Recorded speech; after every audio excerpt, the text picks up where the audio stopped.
E lusim Allahun dhul xhelal që ai s'pari të jetë razia po I pajtum me neve, me veprat tona, me niyetet tona, me ibadetet tona, gjithashtu të jetë I kënaqur edhe me jetën tonë, e cila vërtet është një jetë afat shkurte, pasi që janë ditë të numëruara edhe kohë e caktuar, që Allahu dhul xhelal neve këtu në këtë jetë na ka pru me një qëllim të vetmin, që ta madhnojmë, ta njohim Zotin, ta adhurojmë atë, t'i bim në sejdë atij me një fjalë, t'i bëjmë ibadet. Prandaj, ibadeti apo adhurimi është vërtet një çështje që Allahu dhul xhelal e kërkon prej robëve të vet. Ibadetet janë të ndryshme, por ajo që është e përditshme është namazi, 5 kohët e namazit, të cilat çdo besimtar që ka rritë moshën kur aja ka obligim namazin, pra duhet të fal 5 kohët e namazit. Prandaj, namazi është një peshore për çdo njërin prej neve, pra që vërtet aty mund të matet çdo kush sa punë ban, apo ti mat punë të veta, sa qet në atë peshore, atë që ka me marrë. Prandaj, Allahu dhul xhelal I ka ndëshku ata të cilët bajnë hile në peshore.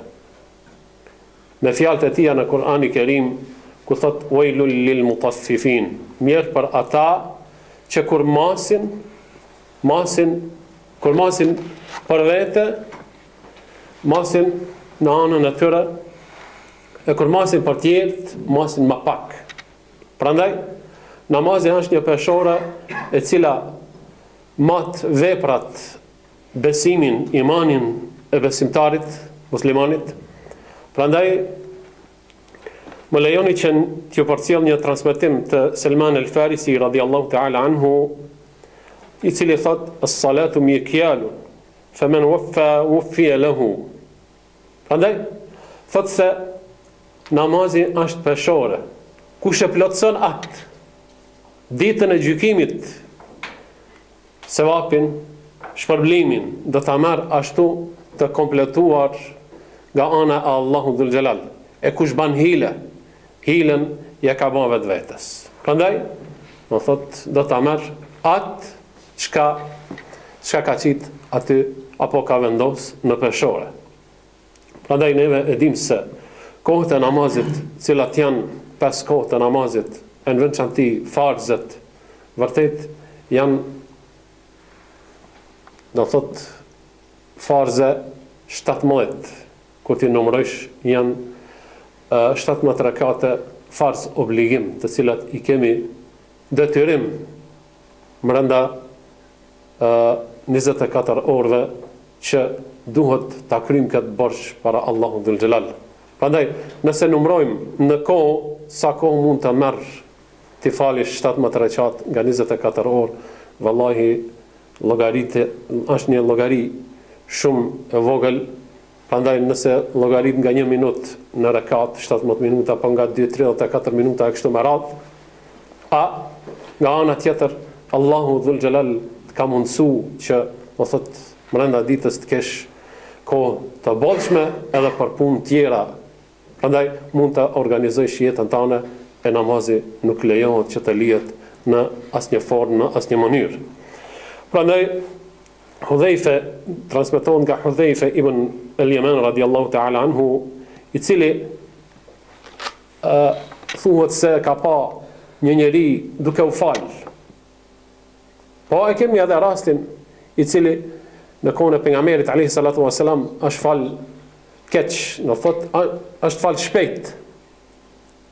Prandaj, kur vjen në xhami hyn aty në prezencën e Resulullahit alayhi salatu wasalam, edhe shokët, sahabët kanë qenë aty. Prandaj, pejgamberi alayhi salatu wasalam e kthen mbrapa, kthehu falu se nuk je fal. Nuk e ka kompletu qëndrimin në kam si duhet, nuk e ka kompletu rukun si duhet, nuk ka qëndru në ruku si duhet, nuk e ka ban sejdën ashtu që duhet ba, e kështu me radhë, Prandaj e ka bë namazin shkel e shko. Resulullahi alayhi salatu wasalam kur e ka pa këtë që nuk falet mirë, edhe nuk e respekton namazin. Prandaj vërtet neve duhet ta kemi parasysh se në namaz je direkt i lidhur me Allahun dhul xhelal.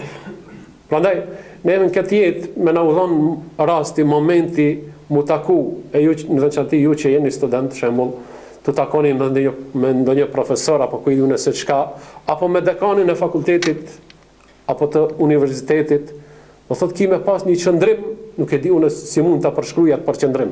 Çka do të thotë ti kur del në namaz para krijuesit absolut Allahu Azza wa Jall? Çfarë qëndrimi apo cila duhet të jetë gjendja jon kur neve falim namaz? Vërtet duhet me qenë i kompletuar në gjitha aspektet.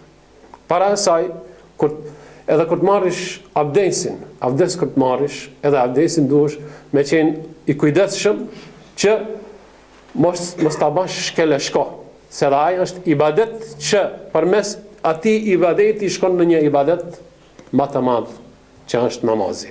Prandaj kompletoja edhe atë, kompletoja namazin, kompletoja qëndrimin në kam, kompletoja rukun, kompletoja, do thotë, sejdën, edhe gjitha obligimet apo gjitha lëvizjet që i bën gjatë namazit, do thotë, t'jesh i përkushtuar. T'jesh i përkushtuar aq mirë sa që, do thotë, nuk lejohet të ik mendja nga ajo që je duke vepruar. Prandaj ky i cili erdhi në xhamin e pejgamberit alayhi salatu wassalam dhe u fal ashtu siç u fal shpejt, pejgamberi i tha e ktheu mbrapa, i tha falu se nuk e fal.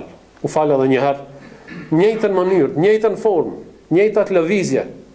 Pejgamberi prap alayhi salatu wassalam e kthei mbrapa, i tha falu se nuk e fal. Atëherë kërkoi prej Resulullahit alayhi salatu wassalam që ta mëson. Tha ja Rasulullah, thot, unë kështu di, nuk di më mirë. A ka mundësi me mësu, me më informu, me mësu edhe ta di se si duhet fal namazi. Prandaj edhe këto janë shkaqe që Allahu Azza wa Jall i ka quhen una atë kohë për mi mësu Resulullahi alayhi salatu wassalam besimtarët, aty para ti sahabët, po edhe ata me na i parcjell neve se si duhet të kryjmë neve obligimet tona ndaj Allahut Azza wa Jall, ndërto edhe namazi. E ka mësu Resulullahi alayhi salatu wassalam se si duhet fal namazi. Prandaj është obligim që kur të falish namaz të kthehesh ka kibla, të marrësh tekbirin fillastar. Edhe nga ana tjetër, do thotë leximi i Kuranit Kerimit, kështu me radhë siç veprohet në namaz. Nga Hasan al-Basri radiallahu ta'ala anhu transmetohet se ka thënë, do thotë, ka informu, ka tregu për njerëzit cilët shpejtojnë në namaz, edhe nuk e falin namazin ashtu si duhet, edhe nuk e kompletojnë qëndrimin në kam, nuk e kompletojnë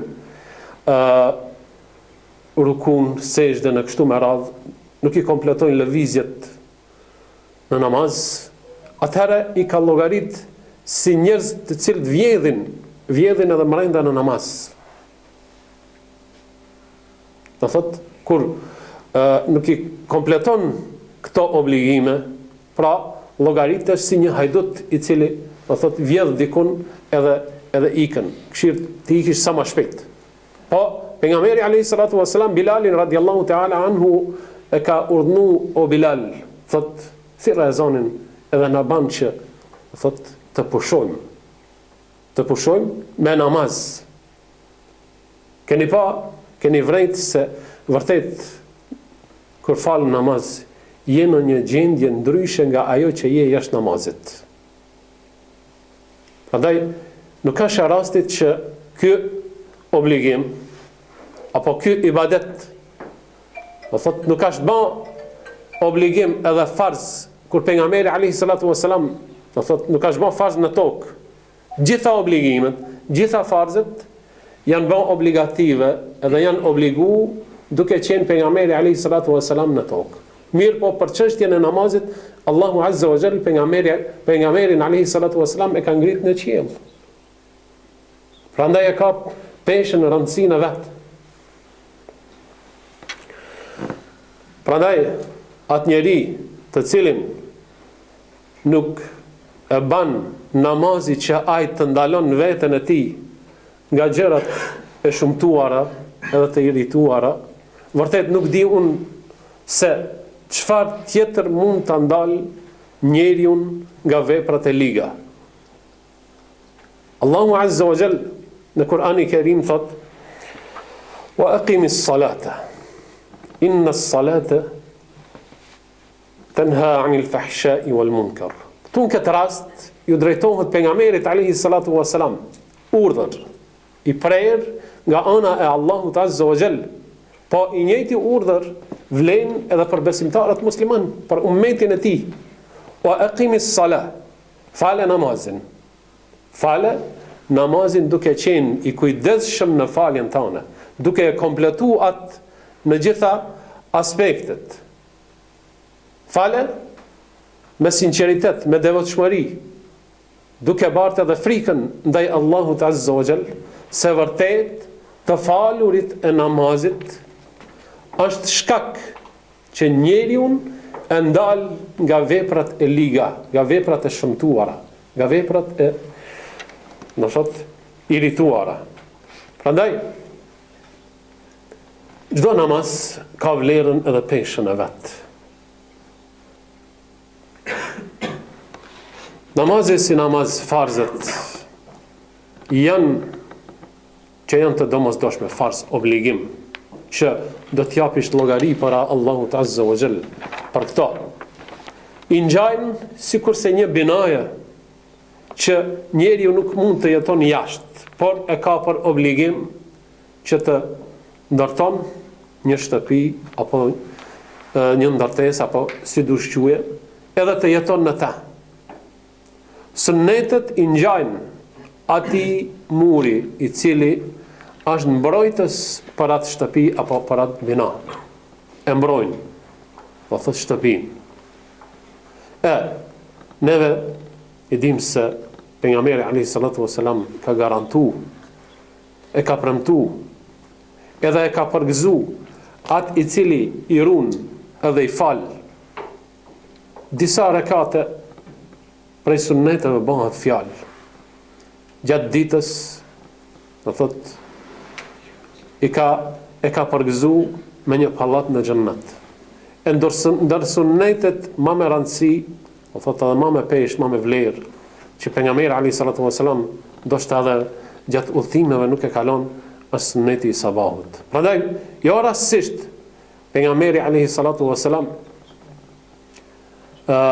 to dy rakate i ka përshkruajt si ma me vlerë se sa e gjithë bota edhe çka ka në ta. Dy sunnetet të sabahut te Allahu azza wa jall janë ma me peshë, ma me vlerë, edhe më të dashura se sa krejt bota edhe çka ka në ta. E ku mbetet fjala të flasim apo të folim për farzet, që janë, më thot, nga ana tjetër, edhe ato me vlerë e me peshë te Allahu azza wa jall. Nga Hasan ibn Ali radiallahu ta'ala anhuma transmetohet se kur ai ka dasht që të merr avdes edhe të përgatitet me fal namaz, ta njerëz të cilët i ka ngrit Allahu azza wa jall, edhe vërtet e kanë kuptu dinin e Allahut azza wa jall çish duhet kuptu, thot kur ka marr avdes edhe kur ka ban jetë me marr avdes, ju ka ndryshuar edhe ngjyra. Ne ndoshta marrim avdes, shkojmë marrim avdes edhe do thot nuk kemi ndjenja se për çka jetë të marr avdes. Apo nuk e dim se për çka jetë të e bën këtë vepër. Apo ka edhe prej atyre që nuk din ndoshta edhe me marr avdes. Edhe nuk janë, ka prej atyre edhe që nuk janë të kujdesshëm gjatë marrjes së avdesit. Thot edhe e kanë pyet, për çka? Po ndodh kjo me ty. Kur ban niyet me shku me marr abdest, ndryshon ngjyra, apo ndryshon pamja.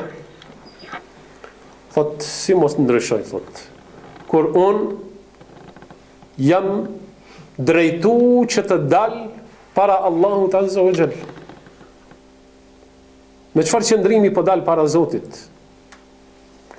Neve shkojmë edhe vim prej namazit, do thot ndjenjat tona a ndryshojnë apo nuk ndryshojnë. Apo mbeten të njëjtat që janë jashtë namazit. Subhanallah.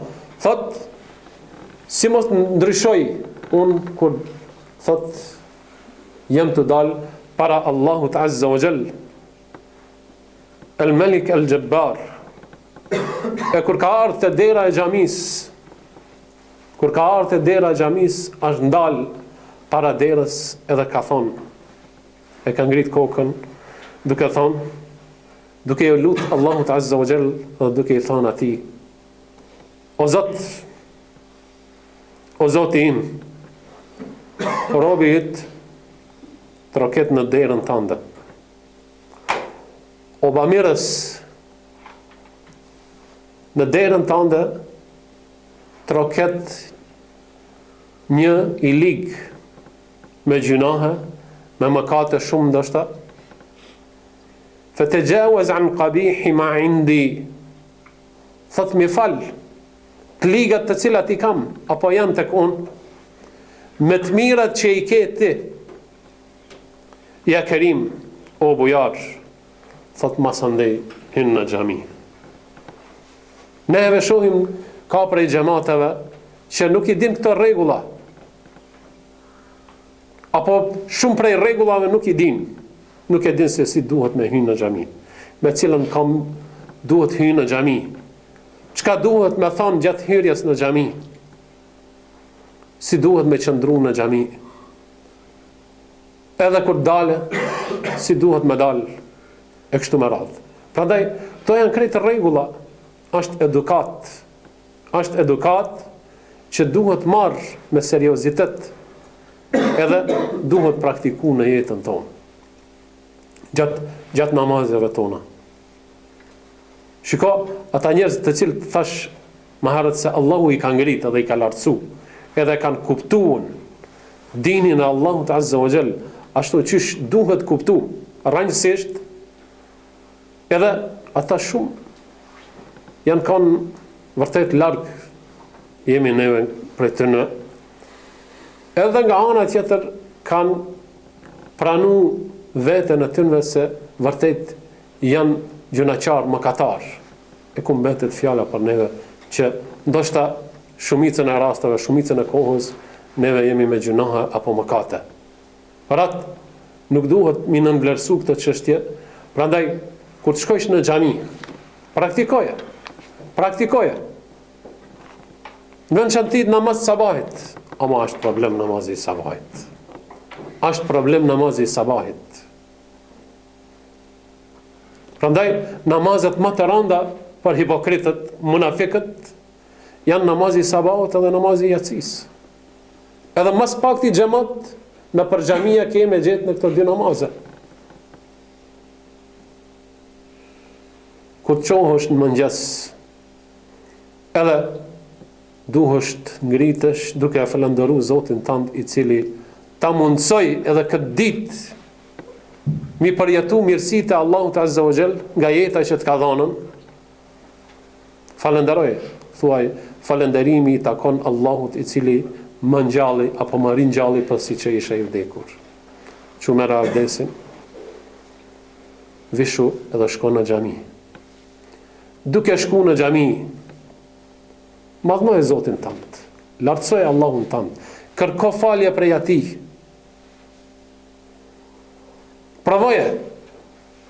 Provoje se nuk ka kënaqësi më të madhe se sa kjo. Vërtet.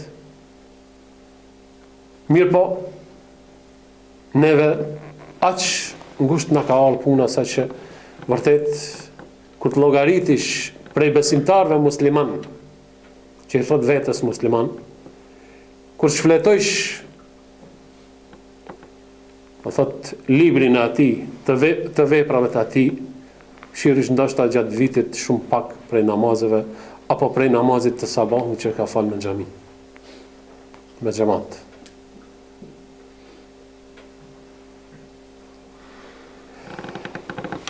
Prandaj, qëndrimi në namaz ka rregulla.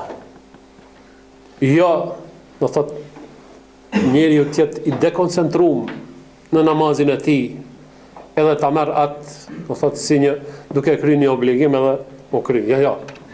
Qëndrimi në namaz, do thot kur qëndrosh, duhet të qëndrosh me frikë ndaj Zotit, edhe me shpresë nga ana tjetër, edhe duke ndjej çdo të mirë, duke i përjetu ato mirësi të cilat i ka namazi, të cilat mirësi nuk i janë edhe nuk mund t'i përjetosh jashtë namazit absolut. Prandaj, respektoj edhe ezanin kur të thirr. Respektoj edhe ezanin kur të thirr. Pa marrë parasysh se ku gjendesh. Për cila ezanin? Do thot, muezini, çka të thot për seritet. Prandaj, prej sahabive, do thot, që kanë shku në Taif, kanë shku të Ibn Abbasi radiallahu ta'ala anhuma, kanë shku në një vizit, edhe ka qëllu koha e namazit kur kanë mërri atje, ka hyp muezini me thirr ezanin. Ibn Abbasi radiallahu ta'ala anhuma, do thot, ndryshon gjendja e tij kur fillon me dëgju ezanin, me një ezanin. Ka ndryshu gjendja, ka fillu me qajt, ju kanë skuq syt, ju kanë fry damart, to që kanë shku në vizit, do thot, kanë qajt, pse ka qajt, Ibn Abbasi radiallahu ta'ala anhuma. E pyetën pse? Pse po ndodh kjo me ty? Neve po qajmë për atë që po qanë ti. Na mëso dhe na informo për çka? Çka është shkaku që je bon në këtë gjendje? Thot Ibn Abbasi radiallahu ta'ala anhuma, si kur të din njerëzit çka thot muezini, kjo vlen edhe për neve. Thot si kur të din njerëzit çka thot muezini, mastarahu wala namu. Nuk do të kishin pushu, as nuk do të kishin fjet as njëherë. Pa neve e një me zanin e sabahut, bila as që donë me një se thot, as-salatu khairum minan nawm. Namazi është më me vlerë se sa gjumi. Neve kemi këthy të kundërtën, gjumi më me vlerë se sa namazi, subhanallah. As-salatu khairum minan nawm. Hayya ala as-salah, hayya ala al-falah. Eja në namaz, eja në shpëtim. 5 herë në ditë thirr në namaz, eja në shpëtim. Shumë pak janë ata që ju përgjigjen kësaj thirrje. Prandaj thot Ibn Abbasi radiallahu ta'ala anhuma, se si kur të din njerëzit, besimtarët, muslimanët, se çka është të thonë muezini, as njëherë s'do të kishin pushu, as do të kishin fjet. Thot, e kanë pyet, na tregon se çka thot muezini. Thot, kur muezini thot Allahu Akbar, Allahu Akbar, i thot, o ju që jeni të angazhum, o ju që jeni të angazhum me pun, apo pa pun, apo diçka tjetër, thot, leni ato angazhime, të farragu lil adhan. Të farragu lil adhan, lirohuni nga ato angazhime edhe shkoni pas ezanit. Edhe bani që të pushoni trupin tuaj, wa taqaddamu ila khayri amalikum. Thot, edhe shkoni në punën më të mirë që mund të ekziston ndonjëherë. A ka punë më të mirë se sa namazi? Jo, vallah s'ka. Punë më të mirë se sa me kry namazin, absolut nuk ka. është vepër për të cilën robët e Allahut apo robi i Allahut ditën e gjykimit, vepra e parë që do të jep llogari për ta. Absolut kur gjë tjetër. Para namazit. E para, namazi. Nëse me namazin ke qenë në rregull, nëse me namaz i ke pas punë të mirë, të andej llogaria për ty ka me qenë më lehtë. Po nëse në këtë rast bjen prej provimit, po thot të andej provimet kanë me qenë më të rënda. Prandaj, kur muezini thot, shprehet duke thonë, ashhadu an la ilaha illa Allah, thot e ka këtë kuptim se krejt krijesat të cilat e dëgjojnë këtë zan, që thot ashhadu an la ilaha illa Allah, thot ushhidu jami'a man fi s-samawati wa man fi l-ardi min al-khalaiqi li yashhada li 'inda Allahi yawm al-qiyamati anni qad da'awtukum. Thot i dëshmoj edhe deklaroj para krejt krijesave të cilat më dëgjojnë, edhe e nin këtë zan, se unë ju kam thirr për në namaz. Thot edhe ato krijesat të cilat kanë dëgju, thot një ditë kanë me dëshmu para Allahut Azza wa Jall se unë ju kam thirr në namaz. Wa idha qala ashhadu anna Muhammadan Rasulullah, kur thot muezini ashhadu anna Muhammadan Rasulullah, thot kërejt pejgambert edhe me to Muhammedi alayhi salatu wassalam, një ditë kanë me dëshmu para Allahut Azza wa Jall se unë pas herë në ditë ju kam thirr në namaz. Kur muezini thot hayya ala s-salah, eja në namaz, thot ka thonë inna Allaha ta'ala qad aqama lakum hadha ad-din fa aqimu. Allahu Azza wa Jall këtë fe ju u ka dhanë edhe u ka kompletu. Prandaj mbajeni të kompletuar ashtu siç e ka kompletu Allahu Azza wa Jall. Wa idha qala hayya ala al-falah, kur muezini thot eja në shpëtim, hayya ala al-falah, thot ecni, shpejtoni, nga rëndi, nga mëshira, rahmeti i Allahut Azza wa Jall. Prandaj edhe mirni çdo kush i prej juve hisën e juve. Çdo kush le ta merr hisën e vet, të cilën e ka nda Allahu Azza wa Jall në këtë ibadet, në këtë adhurim. Edhe kur thot Allahu Akbar, atëherë thot ka thonë se çdo punë jashtë namazit është bën haram. Çdo punë që punohet në kohën e namazit është ndaluar, përparësi duhet ju jepet namazit. Mas andej puna, vepra për dunjallëk. Wa idha qala la ilaha illa Allah, kur thot në fund la ilaha illa Allah, prandaj ka thonë